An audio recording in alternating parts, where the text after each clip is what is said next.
আদ-দুআউ মুখুল ইবাদা ওয়া ফি রিওয়ায়াতিন আদ-দুআউ হুয়াল ইবাদা।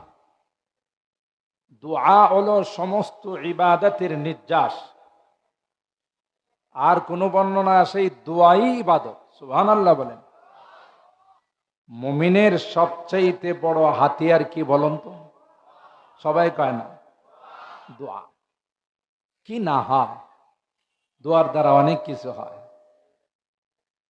দোয়া যখন অন্তর থেকে আসে, যত বড় তখতে তাউসি হোক, এই দোয়ার কারণে, বদদোয়ার কারণে মুহূর্তের মধ্যে উড়ে যায়। কথা কয় না। আল্লাহর হাবিব সাহাবায়ে কেরাম রিদওয়ানুল্লাহি তাআলা আলাইহিম আজমাইন, ওনাদেরকে শেষ করে দেওয়ার জন্য আবু জাহেলের নেতৃত্বে 1000 সশস্ত্র যোদ্ধা, কত? 1000 সশস্ত্র যোদ্ধা রওনা দিছে মক্কা থেকে মদিনায়, বদরের প্রান্তে গিয়ে মুসলমান শেষ করে দিবে, ইসলাম রাখবে না। আচ্ছা বলুন তো দিকে, ইসলামের জিম্মাদারকে? আর একটু জোরে গান। সৈয়দ আলী বৈদ আলী, সলিমুল্লাহ কলিমুল্লাহ ষড়যন্ত্র করে ইসলামের পতাকা নামিয়ে দিতে পারবে? ইসলামের লাইট অফ করে দিতে পারবে? ইসলামের বাতি নিভিয়ে দিতে পারবে? কোরআনে আল্লাহ কি কই জানেন? সূরা আস-সাফের মধ্যে, ইউরিদুনা লিইউতফিউ নূরাল্লাহি বিআফওয়াহিহিম ওয়াল্লাহু মুতিম্মু নূরিহি ওয়ালাউ কারিহাল কাফিরুন। এরা চায় মুখের ফুৎকার দিয়ে আমার লাইটকে নিভিয়ে দেওয়ার জন্য। আল্লাহ কোন ওয়াল্লাহু মুতিম্মু নূরি, আমি আমার লাইটকে কমপ্লিট করবই, তাদের ভালো লাগুক আর খারাপ লাগুক। ঠিক কিনা বলেন? যত বেশি ষড়যন্ত্র হবে ইসলামের বিরুদ্ধে, কোরআনের বিরুদ্ধে, নায়েবে রাসূলদের বিরুদ্ধে, ওয়ারাসাতুল আম্বিয়াদের বিরুদ্ধে, তত ইসলামকে আল্লাহ পাক সামনের দিকে অগ্রসর করে দিবে। একটা সময় গেছে বাংলাদেশে বড় বড় নেতারা আমাদের কওমি মাদ্রাসাগুলোকে বলতো যে ব্যাঙের ছাতার মতো গজাইতেছে। এরকমের কথা তো বোধ আপনারা শুনেন না। আর এখানে নাকি মৌলবাদ, জঙ্গিবাদ, আরো কত কিছু সৃষ্টি হয়, এরকমের স্লোগান আপনারা শুনেন না? এগুলো বলে কি মাদ্রাসার গতি থামাই দিতে পারছে? কোরআন সুন্নাহর গতি কি থামিয়ে দিতে পারছে? না দিন দিন বাড়তেই আছে? কেন? এটার জিম্মাদার কে? লাইটের জিম্মাদার স্বয়ং আল্লাহ। তো মক্কার কাফের মুশরিকরা সিদ্ধান্ত নিল মদিনায় যাব, বদরে যাব, এখানে গিয়ে মুসলমানদের নাম নিশানা রাখবো, তার চিহ্নটুকু মুছে ফেলে দেব। আল্লাহ কয় আয়, জায়গা মতো বুঝাবো। কথা বলেন ঠিক কিনা? সানাস্তাদরিজুহুম মিন হাইথু লা ইয়ালামুন ওয়া উমলি লাকুম ইন্না কাইদি মাতিন। সুযোগ দে, দুশমনদেরকে আল্লাহ সময় দেন, ছাড় দেন, কিন্তু ছেড়ে দেন না। অতীতের ইতিহাস তাই বলে। ফেরাউন বলেন, কারুন বলেন, হামান বলেন, নমরুদ বলেন, সবগুলোকে আল্লাহ সুযোগ দিয়েছেন, কিন্তু ছেড়ে। আল্লাহ তাআলা এই যে ফেরাউনে কি দাম্ভিকতা ছিল! আরে বাপরে! আলাইসা লি মুলকু মিসরা ওয়া হাযিহিল আনহারু তাজরি মিন তাহতি আফালা তুবসিরুন। তোরা কি জানিস না মিশরের রাজত্ব আমার হাতে, আর নদ নদীগুলো, দরিয়াগুলো আমার অর্ডারে চলে? কে কয়? জোরে কয়। নদ নদী সমুদ্রগুলো কি হের অর্ডারে চলে? কিন্তু এ কয় আমার অর্ডারে চলে। আম আনা খায়রুম মিন হাযাল্লাযী হুয়া মাহিন ওয়া লা ইয়াকাদু ইউবিন। মুসা নবীরে লক্ষ্য করে বলতেছে, এ বেটা, এ মুসা কথা কইতে পারে না ঠিক মতো, ভালোভাবে কথা বলতে পারে, ওর পিছনে তোরা যাবি কেন? আমি হলাম সবচাইতে শ্রেষ্ঠ ব্যক্তি। নাউযুবিল্লাহ। আল্লাহ কয়, ফেরাউন ঠিক আছে, তোর অর্ডারেই তো চলে, সময় মতো তোর ওখানে আমি শোভাবো। কথা গান লোহিত সাগরে ডুবাইয়া মারছে না, ওখানে পানি খাওয়াইয়া পেটটারে ডুলের মতো বানাইছে না? কে বানাইছে? দাম্ভিকতা যখন চরম সীমানায় পৌঁছে যায় তখন আল্লাহর পক্ষ থেকে পাকড়াও চলে আসে। এটা হলো ইতিহাস। কেউ যদি ইতিহাসকে ভুলে যায় তার কপাল পোড়া ছাড়া কোনো উপায় নাই। পৃথিবীর যারাই ইতিহাসকে ভুলে গেছে তারাই চরম খেসারত দিতে হয়। কিয়ামত পর্যন্ত আল্লাহর এই বিধান থাকে। তো আবু জাহেলের নেতৃত্বে 1000 সশস্ত্র যোদ্ধা মার্চ করে মক্কা থেকে মদিনায় গেছে। বদরের পান সাহাবায়ে কেরাম জীর্ণ শীর্ণ হয়ে গেছে, ওখানকার আবহাওয়া মুআফিক হয়নি। এই মুহূর্তে আল্লাহর হাবিব আল্লাহর কাছে হাত তুলে দোয়া করলেন, সুবহানাল্লাহ, আল্লাহ আমাদের কিচ্ছু নাই, অস্ত্র নাই, লোকবল নাই, এরা আসতেছে 1000, আমরা হলাম মাত্র 300, বলেন 300, কিচ্ছু নাই। আবার মদিনা থেকে প্রায় 150 কিলোমিটার বদরের এলাকাটা, এই জায়গাটা পুরাটাই পায়ে হেঁটে আসা লাগবে, সোয়ারিও নাই। আল্লাহ আল্লাহ, নবী হাত তুলছেন, আপনাদের কি ধারণা এই হাত ফেরত আসবে? দোয়ার মধ্যে হাত তুলে আল্লাহকে বলেন, আল্লাহ এ মালিক, তুমি যদি চাও পৃথিবীর মধ্যে কেউ তোমাকে সেজদা দিবে না, ইসলামের পতাকা উত্তোলিত হবে না, তাইলে আমাদেরকে তুমি ধ্বংস করে দাও। আর যদি চাও পৃথিবীর জমিনে তোমার নাম উচ্চারিত হবে, ইসলামের পতাকা উত্তোলিত হবে, মালিক রে তোমার কাছে সাহায্য চাই, নুসরত চাই। আল্লাহর হাবিব এমন ভাবে হাত উঠাইছেন, হাত্তা ইউরা বায়াদু ইবতাইহি, আল্লাহর হাবিবের বগল মোবারক দেখা যায়। সুবহানাল্লাহ বলেন।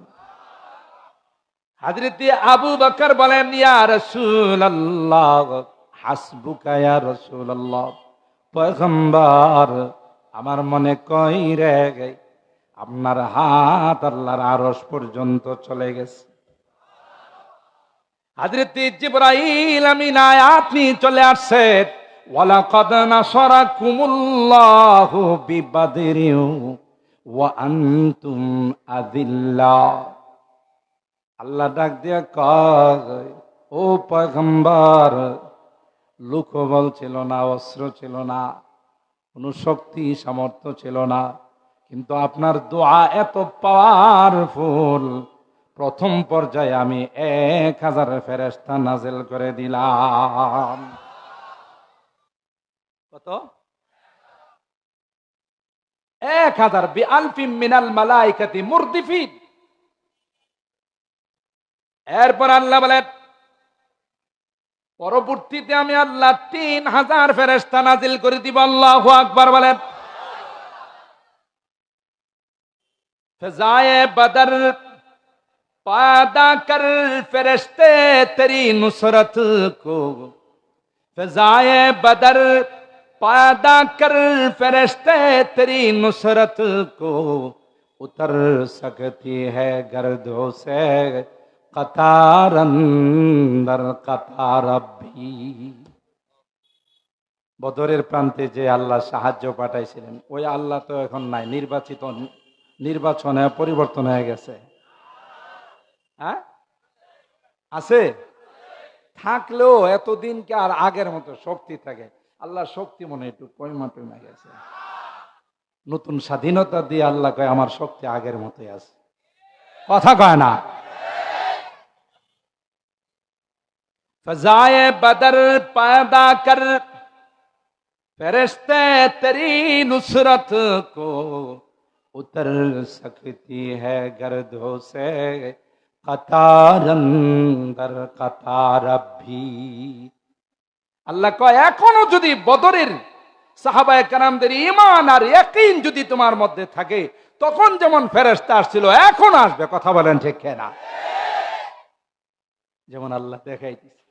কেউ ভাবতেই পারে না যে এই রকমের পরিবর্তন হবে। কে করছেন? জোরে বলেন। বাহুবলে নয়, শক্তিতে নয়, সব আল্লাহর সাহায্য হয়েছে। ঠিক কিনা বলেন? আল্লাহ সাহায্য করছে, আমরা শুধু ওসিলা করছি। ছাত্র জনতা শুধু ওসিলা করছে। সেই 15 বৎসরের ক্ষমতা 15 দিনে শেষ। রাগ করেন না কেউ, এটা বুঝার জন্য বলছি। এর থেকে শিক্ষা অর্জন করতে হবে। ঠিক কিনা বলেন? আল্লাহ পাক রব্বুল আলামিন বলেন, পয়গম্বর সাহাবীদেরকে আপনি যা পারেন তা দিয়ে ময়দানের মধ্যে নামিয়ে দিন। পয়গম্বর সাহাবায়ে কেরামদের হাতে তলোয়ার না, খেজুরের ঢালগুলো ভেঙ্গে ভেঙ্গে নাও, তুমি এই খেজুরের ঢালটা নাও, তুমি এই খেজুরের ঢাল নাও। তলোয়ার নাই, কি তোমাদেরকে দেব?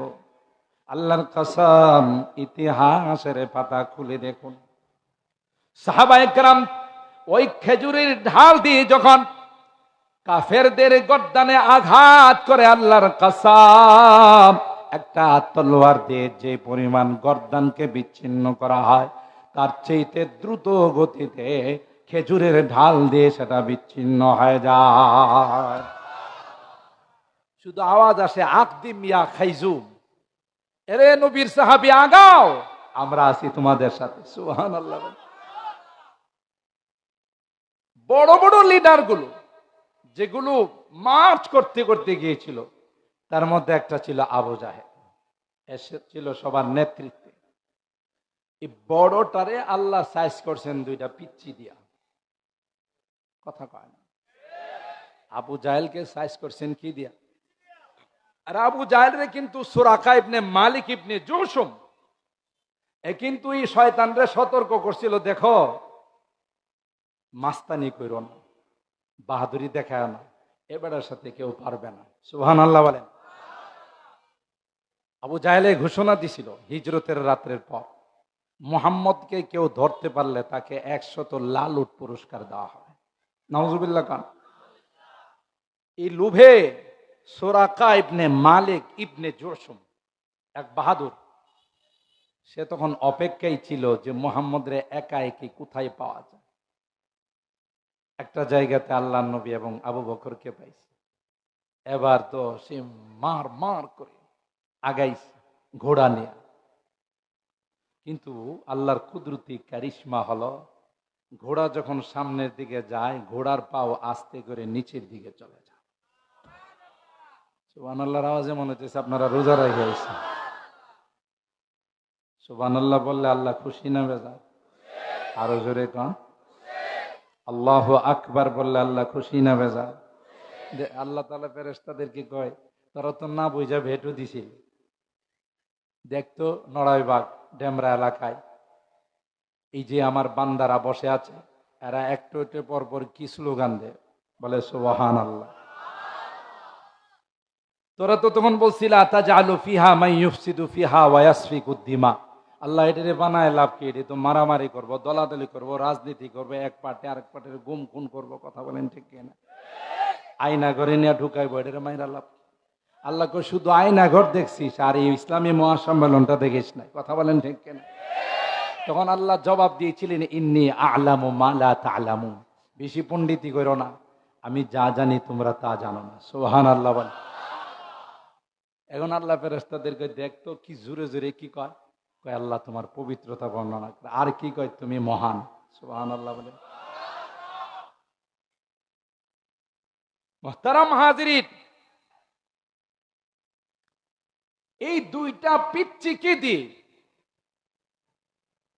আবু জাহেলকে আল্লাহ শেষ করছেন, অথচ আবু জাহেলকে আগে সতর্ক করা। এই সুরাকা ইবনে মালিক ইবনে জুশুম ঘোড়া নিয়ে মারতে যায়, আগাইতে যায়, ঘোড়ার পাও, কারণ আরবের মাটি তো হলো কাদা মাটি, নরম মাটি, পাও দিলেই এটাই বাজা। হ্যাঁ, শুধু পাথর আর পাথর। সবচাইতে বেশি পাথরের পাহাড় হলো সৌদি আরব। আপনার সাথে একটু কথা কেন, ঠিক না বে ঠিক?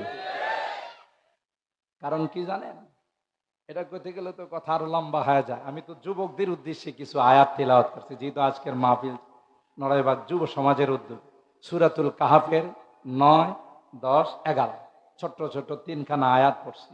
কারণ এখানে আল্লাহ তাআলা যেই যুবকদের আলোচনা করছেন, আমার আশা যে নড়াইবাগের যুবকরাও সেই রকম যুবক হবে ইনশাআল্লাহ। আরো জোরে বলেন ইনশাআল্লাহ।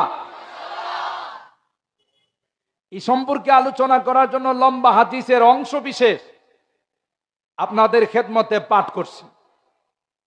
একটি লম্বা হাদিসের অংশ বিশেষ পাঠ করা হয়েছে। মুহতারাম হাজিরিন, এই সম্পর্কে একটু পরে আলোচনা আসতেছে। দোয়ার কথা বলতে গিয়ে আপনাদের এই কথাগুলো নিয়ে আসবে। যখন সুরাকা ইবনে মালিক ইবনে জুসুম দেখলো, কি ঘটনা, কি পাথরের এলাকা, পাও কেন দেবে যায়, ঠিক না? তাহলে এখানে নিশ্চয়ই কোনো কুদরতি কারিশমা শুরু হয়েছে। পৃথিবীর মধ্যে সর্বপ্রথম যেখানে মাটির আবিষ্কার হয়েছে এটা কোন জায়গা? কয় না, কিছু জানেন না। এটা খানায়ে কাবার ভিটা। সুবহানাল্লাহ বলেন। খানায়ে কাবার থেকে যদি মাপ দেওয়া হয় গোটা বিশ্বকে, তো খানায়ে কাবা হবে পৃথিবীর মিডল পয়েন্ট, নাভি। সুবহানাল্লাহ। ওখান থেকে মাটির আবিষ্কার। আল্লাহ বলেন ওয়াজআলনা মিনাল মাই কুল্লা শাইইন হাই,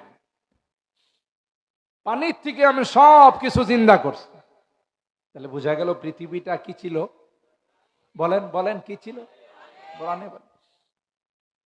এই পানির থেকে যেখানে ফেনা উঠলো, যেখানে মাটির আবিষ্কার সর্বপ্রথম শুরু হলো, সেটা হলো খানায়ে কাবা। এর থেকে আস্তে আস্তে গোটা পৃথিবীর মধ্যে মাটি আবিষ্কার শুরু হলো। আর পানির মধ্যে যদি কোনো খাল, বিল, পুকুর ভরাট করেন, বালু দিয়ে হোক, মাটি দিয়ে হোক, দেখি শক্ত থাকে না নরম থাকে? নরম থাকে, স্বাভাবিক চলাফেরা করা যায় না।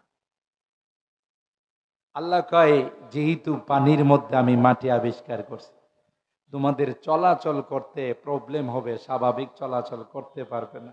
এই জন্য আমি আল্লাহ পাহাড় দিয়ে মাটিকে শক্ত করে বানাইছি। আলাম নাজআলিল আরদা মিহাদা ওয়াল জিবালা আওতাদা ওয়া খালাকনাকুম আজওয়াজা ওয়া জাআলনা নাওমাকুম সুবাতা। আল্লাহ বলেন গোটা পৃথিবীটা নরম ছিল, স্বাভাবিক চলাচল করার উপযুক্ত ছিল না।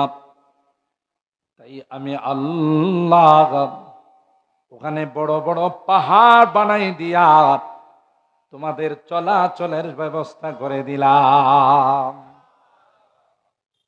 পাহাড়ি এলাকা, ওখানে ঘোড়ার পাও দেবে যাওয়া মানে এটা কি নিজের থেকে হচ্ছে না আসমান থেকে?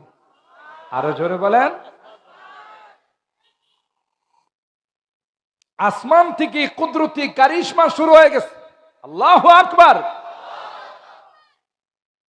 একবার দুইবার চাবুক মেরে সুরাকা ঘোড়ার পাটা উঠায়। তৃতীয়বার দেখা গেছে যেই জায়গা থেকে পাটা উঠানো হয় ওই গর্তের থেকে কেমন যেন ধোঁয়া বের হচ্ছে। সুবহানাল্লাহ। সুরাকার বুঝতে বাকি নাই ধোঁয়া কেন আসবে রে, নিশ্চয়ই নিচে কোনো আগুনের ব্যবস্থা আছে। সুরাকা আল্লাহর হাবিবকে ডাক দেখায়, মুহাম্মদ আর এক কদম অগ্রসর হব না, যদি তুমি আমাকে ক্ষমা করে দাও। আমার বুঝতে বাকি নাই রে, এখানে আসমানে কোনো কারিশমা শুরু হয়ে গেছে। আল্লাহর হাবিব বলেন শর্ত হলো কাউকে সন্ধান দিতে পারবা না, সে শর্তে মাফ করে দিতে পারি, কারণ আমি তো রাহমাতুল লিল আলামিন। ঠিক কিনা বলেন? ও রহমতে আলম হে শাহে আসওয়াদ আহমর, ও রহমতে আলম হে শাহে আসওয়াদ আহমর, वो सैयद कौनैन है आकाए उमम है। তিনি তো শ্বেতাঙ্গ কৃষ্ণাঙ্গ, সবার জন্য রহমত। ঠিক কিনা বলেন? শর্ত হলো আমাদের সন্ধান কাউকে দিতে পারবা না। সুরাকা বললেন ঠিক আছে, ওয়াদা রক্ষা করব। একটু যাওয়ার পর আবু জাহেলের সঙ্গে সাক্ষাৎ।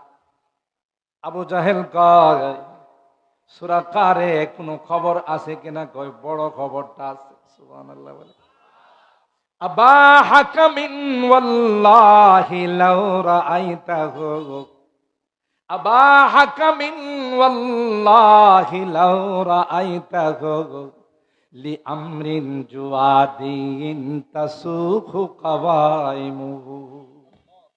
এ আবুল হাকাম, আবু জাহেলের পূর্ব নাম ছিল বুদ্ধির বাবা। ফাইজলামি করার কারণে নামটা পরিবর্তন হয়ে গেছে মূর্খের বাবা। কথা কয় না? যেই শিক্ষা মানুষকে হাইওয়ান আর জানোয়ার বানায়, এটা কোনো শিক্ষা নয়। যেই শিক্ষা মানুষকে মানুষ বানায়, ইনসান বানায়, ওইটাই হলো আসল শিক্ষা। আমাদের দেশে অনেক ডিগ্রিওয়ালা, পিএইচডি করা, মাস্টার্স অনার্স করা, তার ডিগ্রি ওজন করলে কমপক্ষে 2-3 কেজি হবে, কিন্তু দাঁড়ায়া পেশাব করে। যদিও ড্যামরাতে এরকমের লোক লাইট মারলেও পাওয়া যাবে না। কথা কয় না? আমি আমার অনেক বয়ানে বলি, মূর্খ বাবা। আমার অনেক বয়ানে আছে, তার এলাকার মানুষ জিজ্ঞাসা করলো, তোমার ছেলের লেখাপড়া কি? তো বাবারে, আমি তো ক্লাস মেলাস বুঝি সুঝি না, 6, 7, 8, 9 এগুলো কিছু বুঝি সুঝি না, HSC কিছুই বুঝি সুঝি না। তবে আমার ছেলের লেখাপড়া উন্নতির দিকে এটা আমি টের পাইছি। তাহলে এটা বুঝলেন কেমন করে? হ্যাঁ, যখন প্রাইমারিতে পড়তো বসে বসে পেশাব করতো, এখন থেকে আর বসে করে না, দাঁড়ায় করে, নিশ্চয়ই উন্নতি হয়ে গেছে।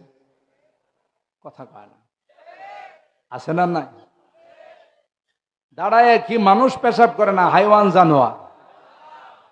কথা বল, হাইওয়ান আর জানোয়ার যারা, এরা দাঁড়ায় পেশাব করে কেন?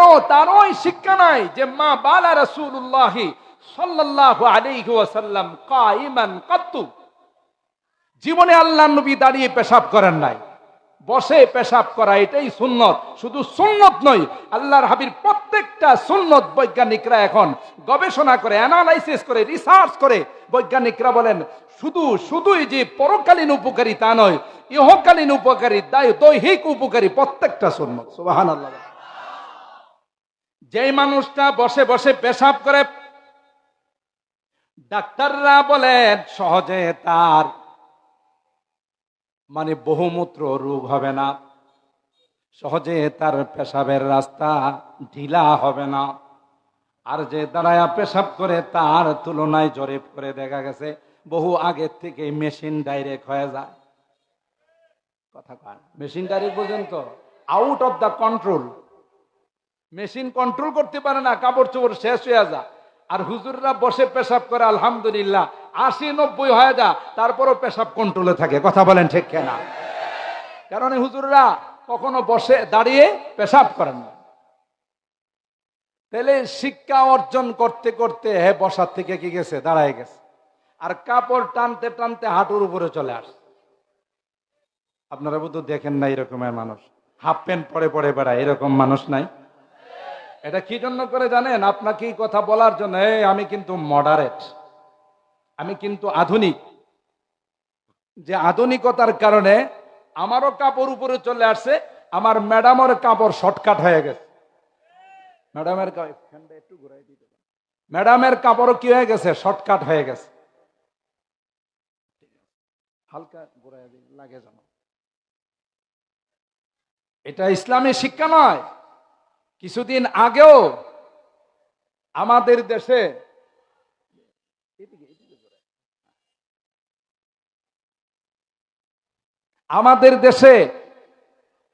এক শ্রেণীর নারীরা আন্দোলন করেছিল, পোশাকের স্বাধীনতা চাই। কথা বলেন ঠিক কিনা? আসলে পোশাকের স্বাধীনতা নয়, ল্যাংটা হতে চায়। এদেশের মুসলিম নারীরা তাদেরকে জানিয়ে দিয়েছে এটা মুসলমানের দেশ, আল্লাহর ওলিদের দেশ, মসজিদ মাদ্রাসার দেশ। এখানে ল্যাংটা হয়ে ঘোরার কোনো পারমিশন নাই। তাদের আন্দোলন বেস্তে গেছে, কথা বলেন ঠিক কিনা? আবার মাঝে মধ্যে দেখেন এমন এমন স্লোগান নিয়ে আসে, ট্রান্সজেন্ডারের নামে সমকামিতার স্লোগান নিয়ে আসে, কথা বলেন ঠিক কিনা? কিন্তু ওরা জানে না এদেশের মাটিতে লক্ষ লক্ষ আল্লাহর ওলি বুজুর্গ উলামায়ে কেরাম শুয়ে আছেন। ইচ্ছা করলে এখানে কোনো কিছু চালিয়ে দেওয়া যাবে না, কথা বলেন ঠিক কিনা? তখন সুরাকা ইবনে মালিক ইবনে জৌসম আবু জাহেলকে ডাক দিয়া কয়, তুমি বুঝবা না, যার বিরোধিতা করতেছো ওরে তুমি চিনো নাই। সুবহানাল্লাহ। বলে আবা হাকামিন ওয়াল্লাহি লাউ রাআইতাহু লিআমরিন জুওয়াদিন তাসুখু কাওয়াইমুহু। এ আবু জাহেল, ঘোড়া নিয়ে মুহাম্মদকে ধরার জন্য গিয়েছিলাম, কিন্তু ওই দৃশ্যটা যদি তুমি দেখতে রে আবু জাহেল, তাহলে তুমি অবাক হয়ে যাইতে। আমার ঘোড়ার সামনের দিকে যায়, কেমন যেন পাউটা আস্তে আস্তে নিচের দিকে চলে যায়। সুবহানাল্লাহ। বলেন আলিমতা ওয়া লাম তুশাক্কিকি বিআন্না মুহাম্মাদান, আলিমতা ওয়া লাম তুশাক্কিকি বিআন্না মুহাম্মাদান রাসূলুন বিবুরহানিন ফামান দা ইউকাবিমুহু। তোমার ইয়াকিন হয়ে যেত, এই দৃশ্য যদি তুমি দেখতে তোমার বিশ্বাস হতো যে মুহাম্মদ যে আল্লাহ প্রদত্ত পয়গম্বর, তার মধ্যে বিন্দু পরিমাণ সন্দেহ নাই।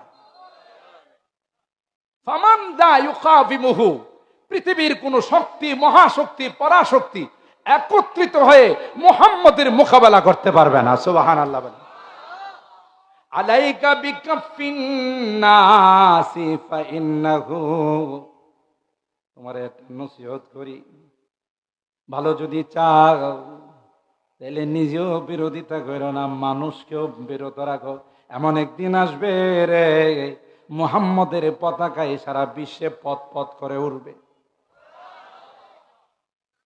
মুহাম্মদের বিরোধিতা করো, মুহাম্মদের সন্তানাদিগুলো, ছেলে সন্তানগুলো মারা গেছে, বংশ থাকবে না। আল্লাহ ডাক দেয়া কই, নবী আমার, আপনি টেনশন করবেন না। ইন্না আ'তাইনাকাল কাউসার ফাসাল্লি লিরাব্বিকা ওয়ানহার ইন্না শানিআকা হুয়াল আবতার। আল্লাহু আকবার। এ আমার হাবিব, আমি আপনাকে কাউসার নামক নিয়ামত দেব। মুফাসসিরিনে কেরাম তার একটা তাফসীর করেন, উমামুন কাসীরা, আপনার উম্মত এত বেশি হবে রে, গোটা সমস্ত নবীদের উম্মতকে যদি একত্রিত করা হয়, আপনার উম্মতের শিকিও তারা হবে না। 2 নাম্বার হলো আপনার সন্তানগুলো, ছেলেগুলো মারা গেছে, তাই তারা বলতেছে বংশনিপাত হয়ে যাবে। না না, আপনার জিসমানি সন্তান, বংশের সন্তান 2 জনকে আমি নিয়ে গেলাম, কিন্তু অগণিত অসংখ্য রুহানি সন্তান আমি রেখে দিলাম। মুসলমান তার নামে শুরুতে মুহাম্মদ লাগাবে, প্রত্যেকটা মুসলমান তার নামে শুরুতে মুহাম্মদ লাগাবে আপনার স্মরণ করার জন্য। আর আরবের যারা হবে তাদের যদি 20টা 30টা সন্তান হয়, প্রত্যেকের নাম সিরিয়াল দিয়ে মুহাম্মদ রাখে। মুহাম্মদ আব্বাল, মুহাম্মদ সানি, মুহাম্মদ সালেস, মুহাম্মদ রাবে, মুহাম্মদ খামেস, মুহাম্মদ সাদেস, মুহাম্মদ সাবে, মুহাম্মদ সামিন, মুহাম্মদ তাসে, মুহাম্মদ আশির। সুবহানাল্লাহ। তাদেরকে যদি জিজ্ঞাসা করা হয় আর কি নাম নাই, বলে তোরা বুঝবি না, এটা আমার হাবিবের পেয়ারা নাম। আমি অনেক সময় বয়ানে বলি, আজীব তাদের আল্লাহর প্রতি দরদ আর ভালোবাসা, মোহাব্বত। 2টা গাড়ি অ্যাক্সিডেন্ট করছে, আমি তখন মদিনায় এক হোটেলে ছিলাম। অ্যাক্সিডেন্টের আওয়াজ শুনে নিচে নামলাম, যে দেখি অ্যাক্সিডেন্টটা কি আমাদের বাংলাদেশের ড্যামরার মতোই না একটু ভিন্ন। কথা বলেন ঠিক কিনা? যে গাড়িটা বেশি ক্ষতি হয়েছে, দুইজন ড্রাইভারে নাইমা গেছে, কোনো মারামারি নাই, তর্কাতর্কি নাই, কিছু নাই। যে ক্ষতি করছে সে আয়সা বলতেছে যার গাড়ি ক্ষতি হয়েছে আহ্বান, মানে সরি। আমি চিন্তা করলাম, ইয়া আল্লাহ, এটা কোন রকমের অ্যাক্সিডেন্ট? আমাদের দেশে অ্যাক্সিডেন্ট হলে আগে মুখ মুখ চালানোর আগে হাত চালায়, কথা কয় না। আর আশপাশে যারা থাকে এরা মনে করে যে এখন আজকে একটা গনিমতের মাল নেওয়ার বিশাল সুযোগ চলে আসে। কেউ ঘড়ি নেওয়া যায়, কেউ মোবাইল নিয়ে যায়, কারণ এটা তো গনিমতের মাল। কথা বলেন ঠিক কিনা? দেখলাম না, না এই জাতীয় কিচ্ছু না।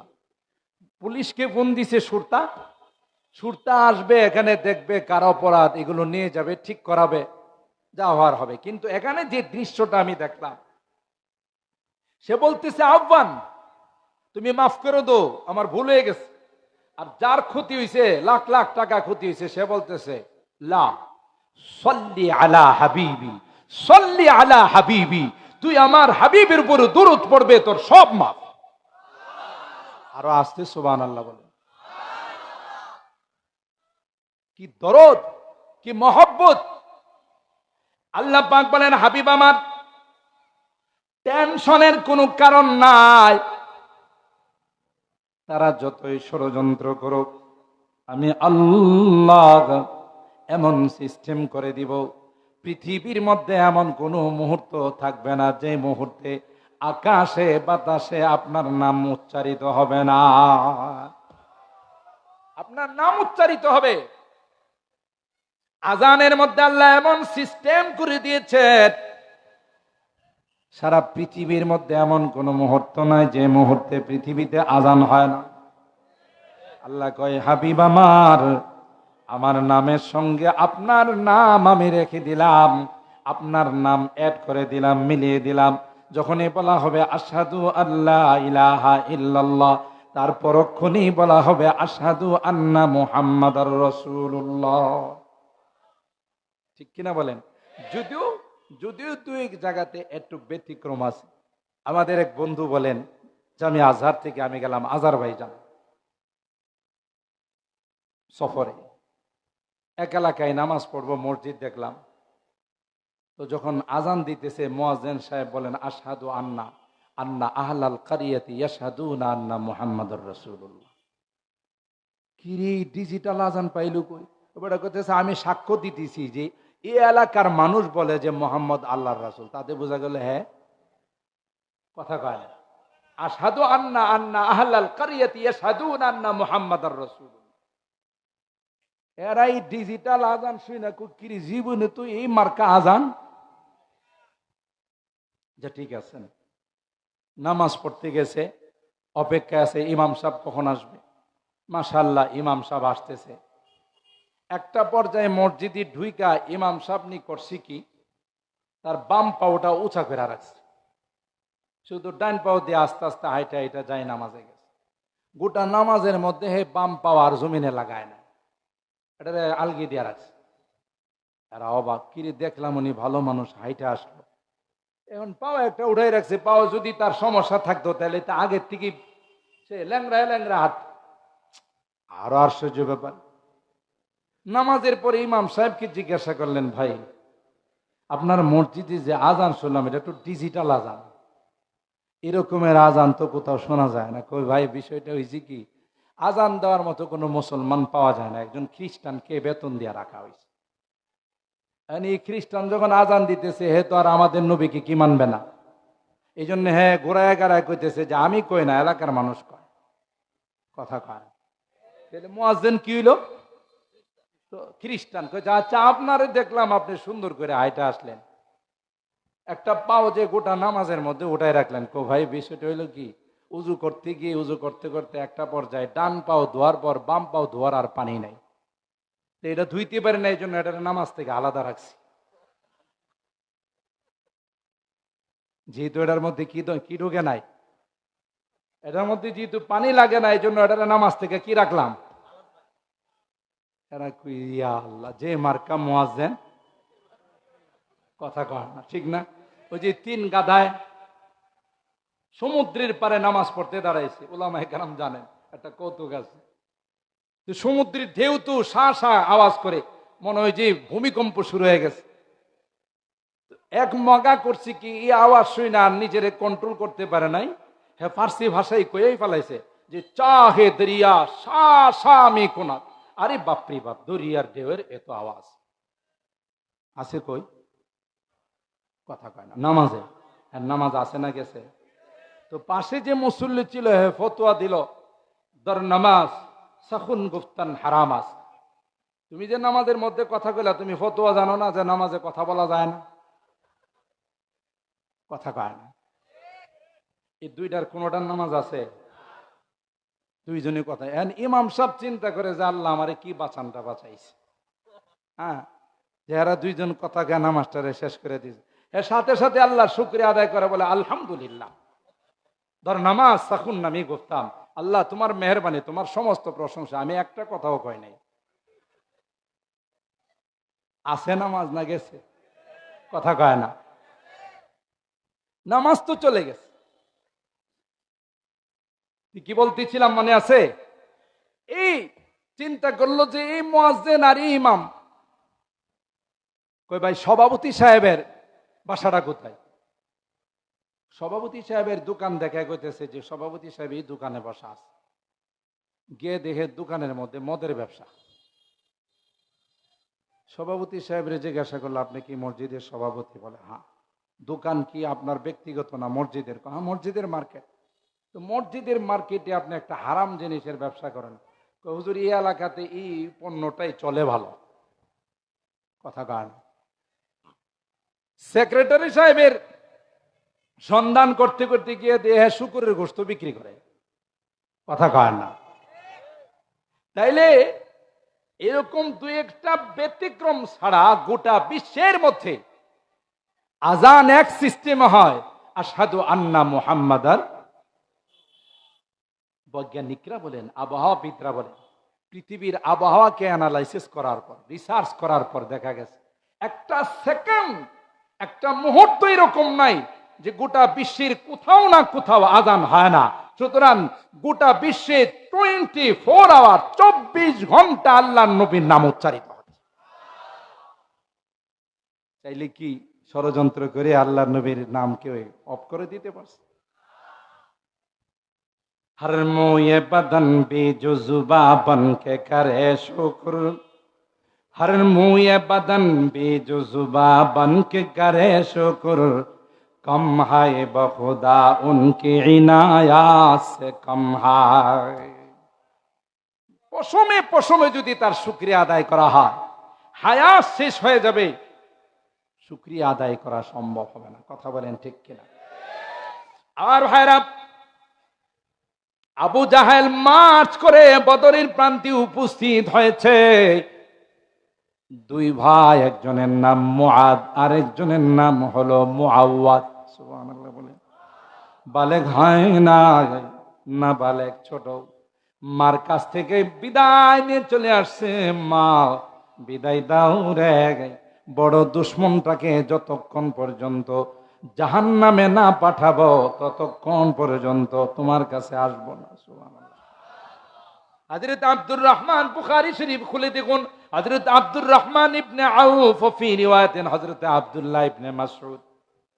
আয়েশা জিজ্ঞাসা করে, চাচা বড় শয়তানটা কোন দিকে? তিনি কোন? মনে করছিলাম যুদ্ধের ময়দান, এই পিচ্চিগুলো হয়তো আমাদের সামান বহন করবে।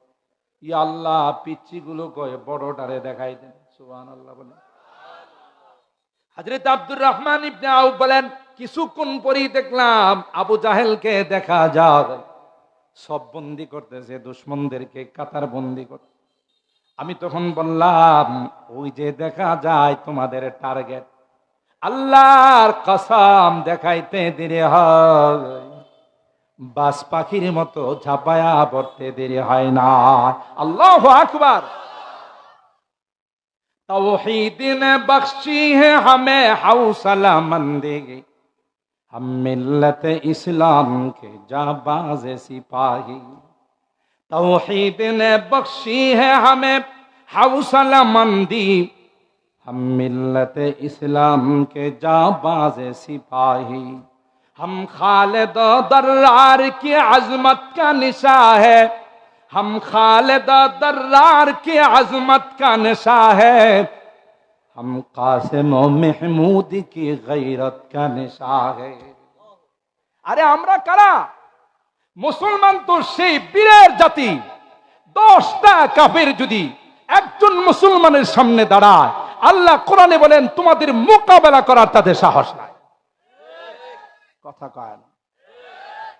বাংলাদেশের মানুষ দেখে নাই, একসময় বাংলাদেশের বর্ডার রক্ষীদের নাম ছিল বিডিআর, ঠিক? এখন কি বিজিবি। বর্ডার গার্ড বিডিআর যখন ছিল, আমার দেশের নওজওয়ানরা রৌমারী সীমান্তে আমাদের বন্ধু রাষ্ট্র, চিনেন তো? যে বন্ধু রাষ্ট্র হলো আনিসের পার্টি, নদিস। কথা কয় না। শুধু নেওয়ার তালে ছিল, নেওয়ার তালে ইলিশ দিবা, আম দিবা, আরো যা আছে আমাদের কি দিবা, কিন্তু আমরা তোমাদেরকে লাশ উপহার দেব। কথা বলেন ঠিক কিনা? কোরআনে আল্লাহ বলেন পৃথিবীর কোন অমুসলিম মুসলমানদের বন্ধু হতে পারে না, পারে না, পারে না। কথা বলেন ঠিক কিনা? বাদুহুম আউলিয়াউ বাদ, এরা একে অপরের বন্ধু। আমরা যতই বন্ধু বন্ধু বলে বুক ফাটায়, এরা আমাদেরকে রাতের আধারে বন্যার পানি দিয়া ডুবায়। পাকিস্তান সীমান্তে আওয়াজ করতে পারে না, লাথি মারে। চায়না সীমান্তে, চীনের সীমান্তে গেলে থাফরায়। যত মাস্তানি সব বাংলাদেশের বর্ডার আইসা করে। ঠিক বললাম? আমাদের যখন পানির দরকার, ফারাক্কা বাদ দিয়া রাখে, কৃষকরা চাষাবাদ করতে পারে না।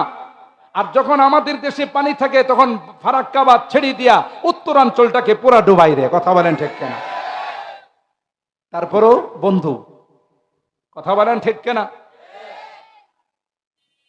তো রৌমারী সীমান্তে রাত্রের আধারে বিএসএফ, ইন্ডিয়ার বর্ডার রক্ষী বাহিনী 1 কিলোমিটার দখল করে ফেলছে। নওজওয়ানরা তখন বিডিআর প্রধানকে ফোন দিয়া জানাইছে, স্যার ভারত তো আমাদের 1 কিলো দখল করে ফেলাইছে, আমরা কি অ্যাকশনে যাব? সারে বিসমিল্লাহ সারাই কইছে অ্যাকশনে যাও। কথা বলেন ঠিক কিনা? সোজা অ্যাকশনে যাও। আর অর্ডার দিতে দেরি আমার দেশের সীমান্ত রক্ষীরা সাথে সাথে অ্যাকশনে গেছে। ওখানে প্রায় 80 থেকে 100 ভারতের বিএসএফ কে দান ক্ষেতের মধ্যে বিনা হিসাবে জাহান্নামে পৌঁছাই দিছে। কথা কয় না। এটা কি আমার বানানো কথা? ইতিহাসের পাতা খুলে দেখুন। তখন থেকে তাদের মাথায় ঢুকছে যে সর্বনাশ, বাংলাদেশের সীমান্ত রক্ষী বাহিনী যে স্ট্রং, কখনো যদি তাদের সঙ্গে যুদ্ধ বেঁধে যায়, এদের মোকাবেলা করাই তো আমাদের জন্য কঠিন। কথা কয় না। আর সেখান থেকেই পরিকল্পনা সাজানো হয়েছে, এদেশের সীমান্ত রক্ষীকে রাখা যাবে না, যে কোনো মূল্যে সীমান্ত রক্ষীটাকে শেষ করে দিতে হবে। তারই ফলাফল পিলখানা হত্যাকাণ্ডের মাধ্যমে হয়েছে। ফলাফল প্রকাশ পাইছে পরে। 57 জন চৌকস জেনারেল মেজরকে হত্যা করে বাংলাদেশের বিডিআর কে, সীমান্ত রক্ষী বাহিনীটাকে অচল করে দেওয়া হয়েছে। বন্ধু, এদেরকে বন্ধু বলে না। কথা বলেন ঠিক কিনা? মুসলমান, আল্লাহ তাদের বুকে এমন সাহস দিয়েছে, যদি আকাশ দিয়া না আসো, সামনে আসলে 100টাও আমার মুসলমানের 10 জনের মোকাবেলা করার ক্ষমতা নাই। মুসলমান জিহাদ করে, সীমান্ত রক্ষী হয়ে দেশের সার্বভৌমত্ব রক্ষা করে। তারা জানে আল মুরাবিত ফি সাবিলিল্লাহ, যারা মুসলিম রাষ্ট্রের সীমান্ত রক্ষীর পাহারাদারির কাজ করে, এরা যদি ওখানে মারা যায়, এরা সুজা শাহাদতের মর্তবা পাবে। ঠিক কিনা বলেন? এই জন্য আমরা আমাদের দেশে যারা আছে, অবশ্যই তারা দেশের নাগরিক হিসাবে 16 আনা স্বাধীনতা পাবে। তাদের সৌহার্দ্যপূর্ণ পরিবেশ, সাম্প্রদায়িক সম্প্রীতি আমাদের থেকে 16 আনা পাবে। কিন্তু যদি কেউ আমারই প্রিয় মাতৃভূমির দিকে চোখ রাঙ্গায়া তাকাইতে চা, আমরা সাথে সাথে তাদের চোখগুলো খুলে ফেলবো, কারণ এটা আমার প্রিয় মাতৃভূমি। কথা বলেন ঠিক কিনা? এটা আমার প্রিয় মাতৃভূমি, এদেশে আমি জন্মাইছি। এটা ওলি ওলি আল্লাহদের দেশ, মসজিদ মাদ্রাসার দেশ। ছোট করে দেখলে চলবে না। এদেশের মানুষ রক্ত দিতে জানে, জান দিতে জানে, কিন্তু কাহার হাতে পর হতে জানে না। কথা বলেন ঠিক কিনা? কখনো নরম, কখনো গরম, ঠিক না? এটাই সাহাবায়ে কেরামদের বৈশিষ্ট্য। আল্লাহ পাক বলেন, মুহাম্মাদুর রাসূলুল্লাহ ওয়াল্লাযীনা মাআহু আশিদ্দাউ আলাল কুফার রুহামাউ বাইনাকুম। মুহাম্মদ এবং তার সাথী সঙ্গীদের বৈশিষ্ট্য আল্লাহ বলতেছেন আশিদ্দাউ আলাল কুফার। কাফেরদের ব্যাপারে তারা লৌহ মানব, ইস্পাত, কঠিন লৌহ মানব। রুহামাউ বাইনাকুম, আপোষে তারা নম্র। वो संग गरा जो हाइल है रास्ते से हटा कर दम लेंगे, हम राह वफा के रहे रूह है मंजिल है पे जा कर दम लेंगे। ये बात आई दुनिया को हम फूल भी है तलवार भी है। ঠিক কিনা বলেন? আমরা কখনো ফুল দিয়ে বরণ করতে পারি, আবার কখনো তলোয়ার দিয়েও স্বাগতম জানাইতে পারি। ঠিক কিনা বলেন? ये बात आई दुनिया को हम फूल भी है तलवार भी है, इसे बज़ में जहाँ को महकाएंगे या आंसू में बहा कर दम लेंगे, हम राह वफा के रहे रूह है मंजिल पे जाकर दम लेंगे। अल्लाह अकबर बोले। कुरान हमारा रहबर है, इस्लाम हमारा मज़हब है। अल्लाह अकबर बोलें। कुरान हमारा रहबर है, इस्लाम हमारा मज़हब है, दुस्तूर इस्लामी बना कर दम लेंगे, हम राह वफा के रह रूह है मंजिल है पे जाकर दम लेंगे, हम राह वफा के रह रूह है। अल्लाहु আকবার বলেন। ইসলামের সৈনিক আমার ওই সকল যুবকরাই হতে পারবে যারা আজকের এই রকমের মহা সম্মেলন করে আসহাবে কাহাফের স্পৃহা যাদের মধ্যে আছে। সুবহানাল্লাহ। আল্লাহ বলেন, পয়গম্বর নাহনু নাকুসু আলাইকা নাবাহুম বিল হক। এ পয়গম্বর, আপনি ছিলেন না, আপনার আগের ঘটনা বাদশাহ দাকিয়ানুস রাষ্ট্রের মধ্যে শিরকি আইন চালু করবে, রাষ্ট্রীয় আইন বানিয়ে ফেলছে যে এই রাষ্ট্রে থাকতে হলে মূর্তি আর দেবতাকে সেজদা দিতে হবে। এটা মূর্তির রাষ্ট্র হবে, দেবতার রাষ্ট্র হবে।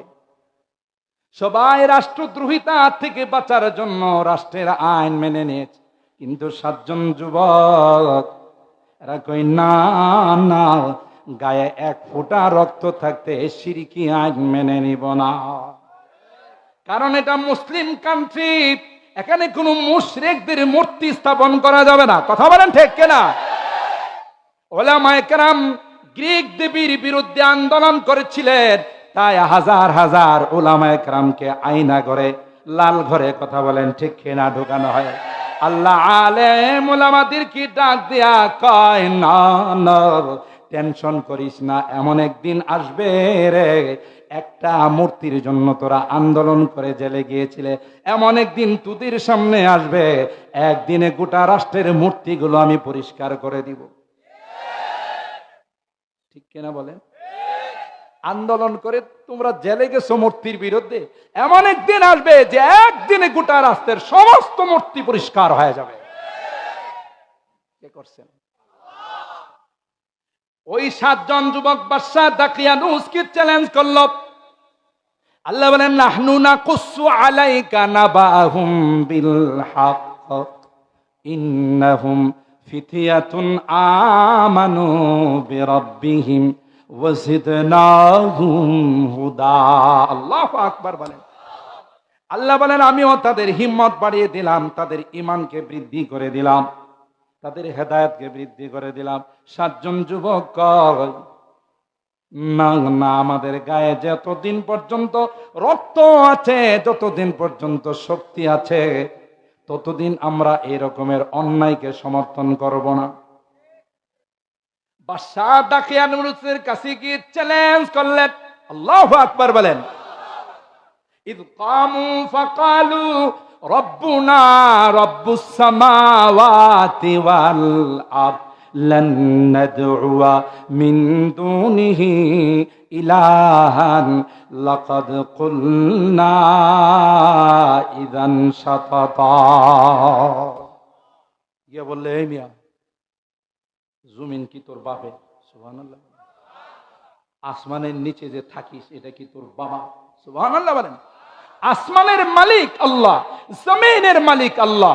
আল্লাহর জমিনে আসমানের নিচে কোন শিরিক হবে, গায়ে 1 ফোঁটা রক্ত থাকতে সেটা হতে দেব না, দেব না। সুবহানাল্লাহ বলেন। স্লোগান দিছিল আসহাবে কাফের। আমি সংক্ষেপ করে বলতেছি, অনেক লম্বা ঘটনা, শুধু কোট করে বলতেছি। আমার যুবকদের আজকে গোটা বাংলাদেশে আমরা যেখানেই যাই, সেই সেপ্টেম্বর থেকে মাহফিল শুরু হয়েছে, অধিকাংশ মাহফিল দেখা যায় বড় বড় ইসলামী মহাসম্মেলন আমার দেশের যুবকরা করে। সুবহানাল্লাহ বলেন। খুশি না বেজার? আমি তো মনে করি এক সময় এই যুবকরা গানের আসর জমাইতো, নাচের আসর জমাইতো, মদের আসর জমাইতো। আজকে আমার এই যুবকদেরকে আল্লাহ তাআলা পরিবর্তন করে দিয়েছেন। না, কোনো গানের আসর নয়, কোনো মদের আসর নয়, কোরআনের আসর জমাবো। কথা বলেন ঠিক কিনা? ওই দিন বেশি দূরে নয়, যেদিন এই যুবকদের হাতে দেশের কালিমার পতাকা পথ পথ করে উঠতে থাকবে। বলেন ইনশাআল্লাহ। কালিমার পতাকা একদিন উঠতেই থাকবে। কথা বলেন ঠিক কিনা? আমার যুবকরা যেভাবে ইসলামের দিকে অগ্রসর হচ্ছে, বাদশা বললেন এত বড় স্পর্ধা,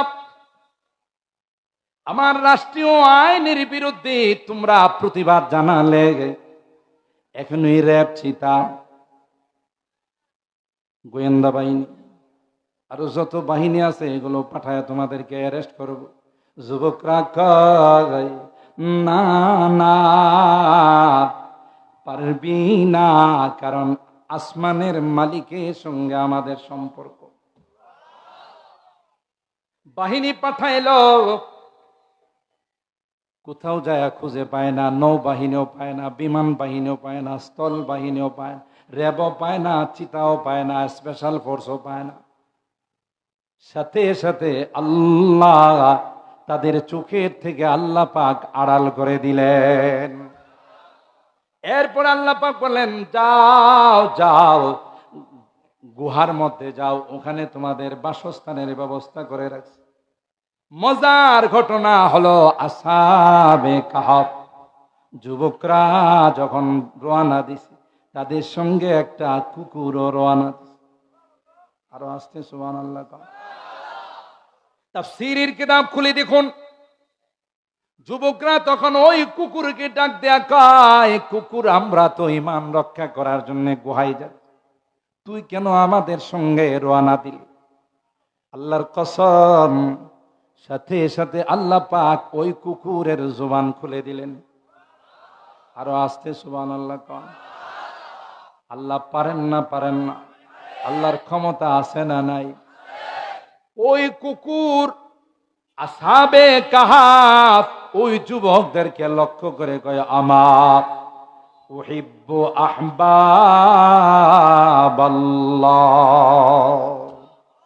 তোমরা তো নিঃসন্দেহে আল্লাহর পেয়ারা বান্দা, তোমরা তো নিঃসন্দেহে আল্লাহর মাহবুব বান্দা, তোমাদেরকে ভালোবাসি রে, তাই তোমরা গুহাতে ঘুমাবে, তোমাদের গেটের মধ্যে পাহারাদারির কাজটা আমি করব। তোমরা ঘুমাবে, কেউ যেন তোমাদের সন্ধান না পায়, গেটের মধ্যে পাউটা বিছাইয়া আমি তোমাদের পাহারাদারের কাজ করব। ওয়াকালবুহুম বাসিতুন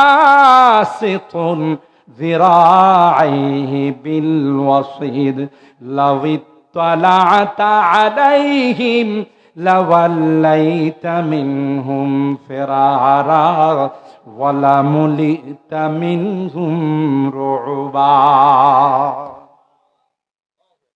ওখানে শুয়ে গেছেন, ঘুমাই গেছেন। সূর্যকে আল্লাহ ডাক দেয়া কয়, সূর্য ওয়াতারাশ শামসা ইযা তালাআত তাযাওয়ারু আন কাহফিহিম। সুবহানাল্লাহ বলেন। আল্লাহ সূর্যকে ডাক দেয়া কয়, সূর্য না না, আমার এই পেয়ারা বান্দাগুলো এখানে শুয়ে আছে, সাইড দিয়া যাবি রে, তাদের গায়ে কিন্তু তাপ লাগাবি না। সূর্য কার গোলাম? জোরে বলেন। ওয়ানুকাল্লিবুহুম যাতাল ইয়ামিনি ওয়া যাতাশ শিমাল। আল্লাহ কই এক করটে শুয়ে থাকলে মাটি খায়া ফেলাইব, এই জন্য কুদরতি ভাবে আল্লাহ তাদের করট পরিবর্তন করা। তাইলে দুনিয়াতে আল্লাহ দেখিয়ে দিয়েছেন যে যুবকগুলো আল্লাহর জন্য হয়, তাওহীদের জন্য হয়, দুনিয়াতে আল্লাহ তাদের গায়ে সূর্যের তাপ লাগান না। নবী আমার কয়, যে যুবক যৌবন কালটা ইবাদতের মধ্যে কাটায়, যে যুবক যৌবন কালটা কোনো প্রেম করে না, যৌবন কালে কোনো নেশা করে না, যৌবন কালে কোনো ইয়াবা খায় না, বাবা খায় না, যৌবন কালে কানে তাবিজ লাগায়া গান শোনে না। যদিও এরকমের যুবক ডেমরাতে নাই। আল্লাহ পাক ডাক দিয়া বলেন, এ যুবক, তুমিও যদি তাদের মতো যুবক হতে পারো। দুনিয়াতে আল্লাহ বলেন সূর্যের তাপ তাদের গায়ে লাগায় নাই। কিয়ামতের কঠিন ময়দানে যেদিন সূর্যটা তোমার মাথার উপর চলে আসবে, জমিনটা যেদিন তামা হয়ে যাবে, আল্লাহ ডাক দেয়া কয়, ঘামতে ঘামতে কারো ঘামের পানি হাঁটু পর্যন্ত, কারো সিনা পর্যন্ত, কোমর পর্যন্ত, হতে হতে মুখ পর্যন্ত চলে আসবে। গোটা হাসরের ময়দানের মানুষগুলো বেচাইন হয়ে অস্থির হয়ে হযরতে আদমের কাছে যাবে, বলবেন, বাবা আপনি না আমাদের আব্বা যান, আল্লাহ না আপনাকে নিজের হাতে বানাইছেন, আনতা আবুনা ওয়া সাইয়্যিদুনা খালাকাকাল্লাহু বিয়াদিহি ওয়া নাফাখা ফীকা রূহ ওয়া আসজাদা লাকাল মালায়েকা। এত সম্মান আল্লাহ দিয়েছেন, আপনি আমাদের জন্য একটু সুপারিশ করুন। হযরতে আদম বলবেন, লাস্তু হুনাকা, আমার দ্বারা সম্ভব নয়। নূহ বলবেন, নাফসি নাফসি। ইউসুফ বলবেন, নাফসি নাফসি। ইব্রাহিম খলিলুল্লাহ বলবেন, নাফসি নাফসি।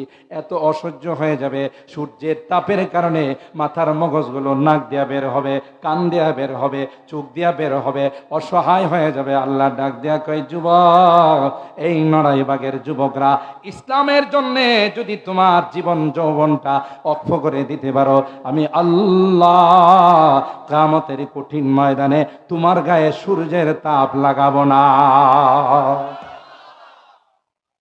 সাবাতুন ইউযিল্লুহুমুল্লাহু ফি যিল্লিহি ইয়াওমা লা যিল্লা ইল্লা যিল্লুহু। 7 শ্রেণীর মানুষকে আল্লাহ পাক রব্বুল আলামিন কিয়ামতের কঠিন ময়দানে আরশে আজিমের নিচে ছায়া দিবেন, অর্থাৎ আল্লাহ ওখানেও তাদের জন্য এসি রুমের ব্যবস্থা করে দিবেন। বুখারী শরীফের আরেক হাদিসের মধ্যে আসে, যে মা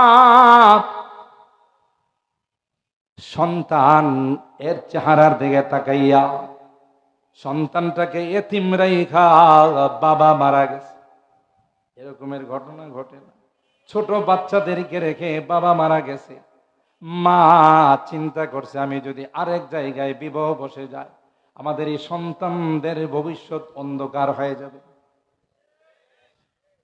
মা বোনরা শুনে রাখুন, হাদিসের মধ্যে আল্লাহর নবী কয়, যেই মা তার সন্তানের চেহারার দিকে তাকাইয়া জীবন যৌবনকে বিসর্জন দিয়েছেন, অন্যত্র বিবাহ শাদীতে বসে নাই, আল্লাহর হাবিব ডাক দিয়া কয়, আল্লাহ পাক কিয়ামতের কঠিন ময়দানে ওই মার জন্য আরশে আজিমের নিচে ছায়ার ব্যবস্থা করবে। মারা পারে, বাবারা পারে না। কথা কয় না? মারা কিন্তু পারে। মাদের এমন বুড়ি বুড়ি ইতিহাস আছে, সন্তানের চেহারার দিকে তাকায়া দ্বিতীয় জায়গাতে বিবাহ বসে না। কথা বলেন ঠিক কিনা? কারণ মার যে দরদ, এটা পৃথিবীর কাহারও নাই, ঠিক কিনা বলেন? সুতরাং আল্লাহর হাবিব বলেন, যেই 7 শ্রেণীকে আল্লাহ পাক আরশে আজিমের নিচে ছায়া দিবেন, এর মধ্যে এক শ্রেণীর হলো ওই যুবক। আরেক যুবকের কথা সামনে হাদিসের আরেক অংশ আল্লাহ বলেন, আল্লাহর হাবিব বলেন, ওয়ারাজুলুন দাআতু ইমরাতুন দাতু হাসাবিন ওয়া জামাল ফাকালা ইন্নী আখাফুল্লাহ। যে যুবকের কাছে যুবতীরা প্রেমের প্রস্তাব পাঠায়, যদিও এই রকমের ঘটনা বর্তমান সময়ে একটাও নাই। হ্যাঁ, আমি মনে হয় আপনাদের কষ্ট বেশি দিয়া ফেলাইতেছি, রাগ করতেছেন? আর 5 মিনিটের মধ্যে দোয়া হবে ইনশাআল্লাহ। দোয়া করে যাবেন তো ইনশাআল্লাহ? হুজুর ওয়াদা করছি, দোয়া না করে যাই কেমনে? যাও অত সম্ভব না, আপনি তো আগেই বান দিয়ে ফেলাইছেন। কথা কয় না। আল্লাহ কবুল করেন, আমিন বলেন। আজকের এই মাজমাকে কিয়ামতের কঠিন ময়দানে নাজাতের ওসিলা বানিয়ে দেন, আমিন বলেন। আল্লাহর হাবিব বলেন, যুবক, তোমার কাছে যদি যুবতীর পক্ষ থেকে প্রেমের প্রস্তাব আসে, রে যুবক, তুমি যদি প্রেমের প্রস্তাবে সাড়া না দিয়া তুমি প্রেমের প্রস্তাব প্রত্যাখ্যান করো, সুবহানাল্লাহ, কি বলে তুমি প্রত্যাখ্যান করবা? ইন্নী আখাফুল্লাহ। যুবতী রে, তোমার সঙ্গে প্রেম করলে অবৈধ কথা হবে, তোমার দিকে তাকানো আমার গুনাহ হবে, তোমার সাথে তোমার হাত ধরা আমার গুনাহ হবে, সবগুলোই গুনাহ। সুতরাং আমি আল্লাহকে ভয় করি। আল্লাহর হাবিব ডাক দেয়া কই, যুবক, কিয়ামতের ময়দানে তুমি যখন জান্নাতি হয়ে যাবে, কিসের সুন্দরী আর রমণী রূপসী নারী, এর চাইতে অনেক অনেক সুন্দরী রমণী রূপসী স্ত্রী আল্লাহ তোমাকে হুরের মধ্যে ব্যবস্থা করে দিবে। ওয়াহুরুন ঈন কামসালিল লুলুইল মাকনুন। বড় সুন্দর, থুতু ফেললে আটলান্টিক মহাসাগরে পুরা সাগরের পানিটা মেশকাম্বর হয়ে যাবে। কনিষ্ঠ আঙ্গুলটা যদি একটু বের করে দুনিয়াতে সূর্যটা মলিন হয়ে যাবে। সুবহানাল্লাহ। আমি এক জায়গায় এই বয়ান করতেছিলাম, জান্নাতি হুরদের এই লালচ লুপ দেখাইতেছিলাম। মহিলা প্যান্ডেল থেকে আমার কাগজ আইছে, কই হুজুর এই জাতীয় ওয়াজ একটু কম কইরেন, বুঝেননি কথা? 2 নাম্বার প্রশ্ন হলো, এত সুন্দর সুন্দর বউ যখন জান্নাতে পাইব, আমাদের দিকে কি আর ফিরা তাকাইব? তাহলে আমাদের কি অবস্থা হবে? প্রথম প্রশ্নের মানে উদ্দেশ্য হলো, এমনি সংসারে কি নাই? কথা কয় না। আপনি আরো ভেজাল লাগাইতেছেন এখানে, কথা বলেন ঠিক কিনা?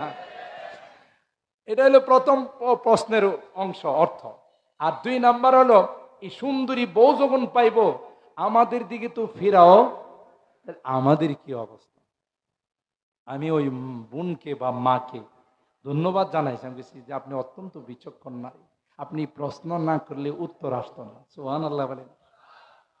তখন বলেছিলাম, মা, তাফসীরের কিতাবের মধ্যে আসে, মা, আপনি যদি দিনদার হয়ে আবেদা জাহেদা সালেহা নেককার হয়ে স্বামীকে খুশি করে যদি দুনিয়ার থেকে যান, যতই হুর আসুক, হাজার হাজার হোক, শত শত হোক, সবগুলো আপনার অধীনস্থ থাকবে, আপনি তাদের লিডার আর নেত্রী হবেন। মহা খুশি হয়ে গেছে, কারণ নেত্রী হওয়াটা এটা সাধারণ কথা না। কথা বলেন ঠিক কিনা? যখনই হাদিস শোনাই দিলাম যে আপনি সবার নেত্রী, আপনি শুধু চেয়ারে বসে বসে পায়ের উপরে পাও রাইখা ওই হুর যারা আছে অন্য স্ত্রী বলবেন, এই আমাকে আমার হাজবেন্ডকে হটকপি খাওয়া, এরা বলতে দেরি হবে, হটকপি বানাইতে দেরি হবে না, অথবা কোল্ড কফি। কথা বলেন ঠিক কিনা? সারাক্ষণ এই হুরগুলো শুধু আপনাদের খেদমতেই থাকবে। সুবহানাল্লাহ বলেন। যখন দেখছে নারীরা হুজুর তো আমাদের নেত্রী বানাই দিয়ে গেছে, কথা বলেন ঠিক কিনা, তখন পরবর্তী বক্তা যখন কালেকশনে বসছে, বাপরি বাপ, কানের দুল, এরপরে হাতের ছুরি, গলার চেইন খুল্লা মাদ্রাসায় দিয়ে দিয়েছে, কারণ নেত্রী যখন হয়ে গেছে আর এটাই লাভ নাই। কথা বলেন ঠিক কিনা? পরবর্তীতে তো সুযোগ আসবে, শুধু কানের দুল কেন, কোটি কোটি হাজার কোটি টাকা আমি লুটপাট করতে পারবো। কথা বলেন ঠিক কিনা? আপনারা মনে রাগ করতেছেন। আল্লাহ আমাদের হেফাজত করেন। বাংলাদেশ একটা সম্ভাবনার দেশ। এদেশে যেই পরিমাণ প্রবাসী আছে বিদেশে খাটনি দেয়, এদেশ পৃথিবীর মধ্যে একটা মডেল হয়ে যেত যদি এই সকল দুর্নীতি না থাকতো। কথা বলেন ঠিক কিনা? পেট নীতি যদি না থাকতো, চান্দাবাজি আর টেন্ডারবাজি যদি না থাকতো, কথা বলেন ঠিক কিনা? এক একটা মেগা প্রজেক্টে হাত দে, এটার মেয়াদ বাড়াইতে বাড়াইতে কিয়ামত পর্যন্ত লয়ে যায়। কথা বলেন ঠিক কিনা? কারণ যত মেয়াদ বাড়ায় ততই লাভ। এই জন্য দেশের জন্য বেশি করে দোয়া করেন, আল্লাহ যেন দেশটাকে শান্ত এবং শান্তির পরিবেশ করে দেন। আমিন বলেন। আল্লাহ যেন এই দেশকে সম্ভাবনাময় দেশ, আজকে আফগানিস্তানের দিকে তাকিয়ে দেখেন, ইমারতে ইসলামিয়া কায়েম, গোটা বিশ্ব এখন তাদেরকে ফলো করতে বাধ্য। কথা বলেন ঠিক কিনা? কোনো অশান্তি নাই, কোনো চুরি ডাকাতি নাই, কোনো মদখুরি নাই, কোনো জিনাখুরি নাই, শান্তিপূর্ণভাবে গোটা বিশ্ব এখন আফগানের মডেল, আফগানকে মডেল বানায়া অনুসরণ করে, কারণ এটার নাম হলো ইমারতে ইসলামিয়া। কথা বলেন ঠিক কিনা? ইসলাম যেখানে থাকবে ওখানে শান্তি আসবে। মানুষের তন্ত্র মন্ত্র দিয়ে কোনোদিন শান্তি আসতে পারে না, ঠিক কিনা বলেন?